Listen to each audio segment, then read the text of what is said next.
I am Columbia Tribune Arts and Entertainment Editor Aarik Danielsen, and I'm here with our Tribune film writer James Owen. We're going to take some regular opportunities going forward to have conversations about what's going on at the movies and how that affects you, the Mid-Missouri film lover. So I want to start here. James, you recently published a column in the Trib analyzing this year's Oscar nominations, and I think most of the critics I've read have been generally pleased with most of the nominations. But I wonder for you, are there any snubs that stood out, any films or individual performances that kind of bothered you that were left off the list? Well, generally, I think one of the things that's promising about the Oscar nominations this year is you saw a lot of films that, whether you like them or not, they kind of show a shift in how the Oscar voters are thinking. You're seeing a lot more daring films, more socially conscious films.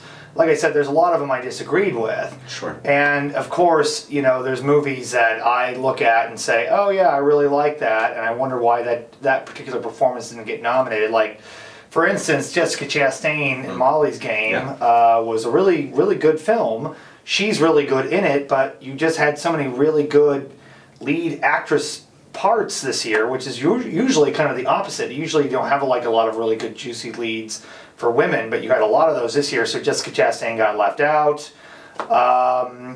Tom Hanks, I know that's someone of a predictable choice, and a lot of people say oh, Tom Hanks has already won 2 Oscars, but he was really good as Ben Bradley in The Post, and so to see him get left out was a little bit of a surprise, even though when you look at everybody else who got nominated, you have to look at that list and say, well, that's still a really good list. Yeah. So it's not as though I can say, oh, I'm disappointed by that, because I still understand why films got nominated, and I kind of understand, you know, the ones who didn't, there's just not enough room. Sure. Yeah, hard. And the one thing that's good, you know, that we've had since 2009, or I guess I should say the 2010 Oscars, is they've expanded that list that can go anywhere from 5 to 10, and it used to just have 5 Best Picture nominees. And so now that you can do, you know, just kind of this round of, you know, which ones gets the most popular votes, you saw 9 films get nominated this year, and so a lot of those films are stuff that wouldn't get nominated in any other, like if there was just 5 categories. Yeah. Is it weird that they seem to never nominate 10? Because I feel like there's always like one spot that you're like, well, there's got to be something. Yeah, right? and they usually do 8, and so there's usually, because I think when I was writing down predictions myself, and I was so depressed by how predictable I thought they were, and even with that I missed one in each one. Yeah. You still look at it and say, well, I mean, surely they could have fit something in here. Yeah. I think a lot of people thought maybe Coco as an animated film, which those don't really get nominated for Best Picture because there's a whole separate category for it. And it is a really good film, but it wasn't on there. But I think the movies that were on there was a good range. I think the one film that really surprised me that was nominated was Darkest Hour, which has been really popular down at the Ragtag, and actually for an art house film has kind of even expanded into some of the mainstream films. Sure. But the fact that everyone knows that Gary Oldman, you know, gave a really good performance there, but I don't think anyone's really been very keen on the film. So to see that get in there was also that's more of a traditional Oscar film than what you're used to seeing. Sure. Yeah. Well, I know a lot of people are going to be reading these things, seeing the nominations, myself included, and kind of scrambling to catch up on Oscar films before the broadcast. Are there, if people need to prioritize, if they're only going to be able to get to 1 or 2 of these beforehand, what are the things that you think people should prioritize? Sure, I think when you look at the major categories and you look at the film that I think is going to win the most of the major ones, I think 3 Billboards Outside of Ebbing, Missouri is a pretty good lock for Best Picture, Best Actress, Best Supporting Actor, and probably Best Original Screenplay. Although I don't know if that's necessarily a lock, but I think it's got a good shot at it. I think if you're going to look at a film, which I don't particularly like that film, but if you look at what's going to win, all indicators say that's going to win. So I'd say if you're going to watch a movie, you should go watch that. If you haven't seen Get Out, I think that's up for a lot of nominations, and it's on streaming. It's on HBO Go right now, so if you've got HBO Go, it's easy to find. And I was trying to think of what the other movies, like Dunkirk is also nominated for a lot of technical awards. It's available on streaming right now, and it's at Redbox too, so you can get those there. That's easy to get at home.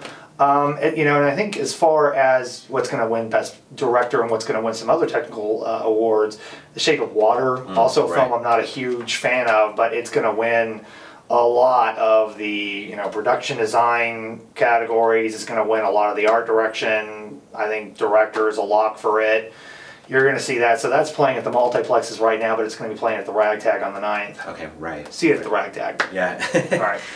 Anything else that's coming out soon that if people get through all their Oscar picks, or if they just have Oscar fatigue and don't even have anything to do with it, anything kind of out now or coming out that's on your radar that you think people ought to try to... Well, you know, the big thing that's coming out is Black Panther in a couple weeks. Yeah. And I know people are really tired of comic book movies as well. Yeah. But this, I think, promises to be a little different. I think when you look at the style of it, you look at the cast, I mean, they're definitely going for a different angle with this and kind of going in a direction, you know, kind of a more diverse angle than like what a lot of the other comic book films have going. And of course, 50 Shades Freer is coming out next weekend just in time for Valentine's Day. Probably not a lock for any Oscar nominations next year. Probably good for some Razzies. Yeah, you know, which is too bad because I really like Dakota Johnson. I think she's actually like a lot more talented than than her parts suggest. Yeah. I don't know about the guy who plays Mr. Gray. He seems like a bit of a dud to me, but I think those are kind of the big blockbuster movies that you're going to see coming out in February before the Oscars that telecast is on February 25th. Okay. So you can go see those, and Peter Rabbit for the kids, and also I think Early Man, which is another cartoon that's for the kids that comes out over President's Day weekend. So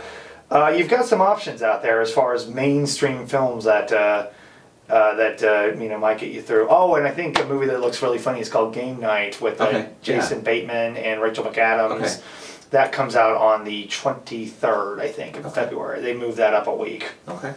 Well, before we wrap up, anything either old or new that you've caught, maybe streaming recently, that you would recommend folks if they're just kind of hanging out at home? Well, I'll tell you a movie I just saw this week, which is only on Netflix, and I think it's really good, and I think it's just really indicative of what Netflix is able to do. It's called A Futile and Stupid Gesture. Oh, yeah, I just watched that, Yeah, and I really liked it. I mean, the Ragtag a couple years ago played a documentary about the National Lampoon kind of founding and its rise and fall, and that's what this movie's about. It's a fictionalized version of that. It's got Will Forte, Domhnall Gleeson, I'm not sure that's how you say his name, but there's a lot of people in it.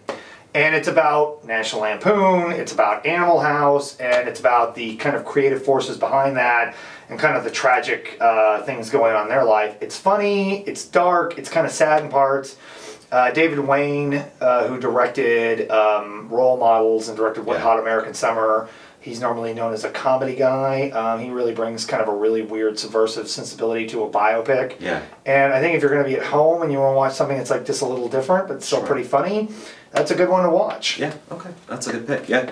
Well, thank you guys for watching. You can read James's stuff Thursdays in the Tribune or online anytime at ColumbiaTribune.com. You can also follow him on Twitter at Mo Lawyer, as in M-O for Missouri, lawyer. Maybe a hint about his day job. And yeah, thanks again. We'll talk to you again soon.